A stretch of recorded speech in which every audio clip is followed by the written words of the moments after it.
So hello everyone, welcome to পঠন পাঠন। এর আগে আমরা দেখেছি যে প্রিএমবেল কনস্টিটিউশনের পার্ট কি পার্ট নয়, এই কেসগুলো আমরা ডিসকাস করেছি। তোমরা প্লে লিস্টে যাবে, ইন্ডিয়ান পলিটিক্স সেকশনে, সেখানে দেখবে ডিটেলসে পড়ানো রয়েছে।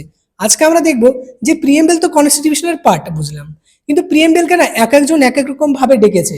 যেমন তোমার যেটা নাম রয়েছে, তোমার বাবা মা তোমার নাম ধরে ডাকেন, বা অন্য কোনো নাম ধরে ডাকেন, বাবু বা অন্য কিছু, তাই না? এবার দেখবে তোমার ফ্রেন্ডসরা তোমাকে এক নামে ডাকে, তো ঠিক সেরকম প্রিয়েম্বেলকেও এক একজন এক এক রকম ভাবে ডেকেছেন। ওনারা প্রিয়েম্বেলের ইম্পর্টেন্স বোঝাতে গিয়ে একজন লোক রয়েছেন, ওনার নাম হলো ঠাকুরদাস ভার্গাবা। উনি বলেছেন যে preamble is a soul of the constitution. Next একজন লোক রয়েছেন, উনি বলছেন যে preamble is a identity card of the constitution.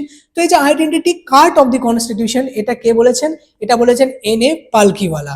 একজন লোক আছেন, উনি বলেছেন যে preamble is a political horoscope, মানে প্রিয়েম্বেল ইজ এ পলিটিক্যাল হরস্কোপ, এটা কে বলেছেন? কে.এম. মুন্সি। একজন রয়েছেন, উনি বলেছেন যে প্রিয়েম্বেল শুধু এগুলো নয়, প্রিয়েম্বেল কি? প্রিয়েম্বেল হচ্ছে কি নোট বা কি নোট অফ দি কনস্টিটিউশন। এটা কে বলেছেন? এটা বলেছেন আর্নস্ট বার্গার। সো এরকম ইন্টারেস্টিং ভিডিওস পেতে, ইনফরমেটিভ ভিডিও পেতে তোমরা চ্যানেলটা সাবস্ক্রাইব করে রেখো। So thank you so much to all of you.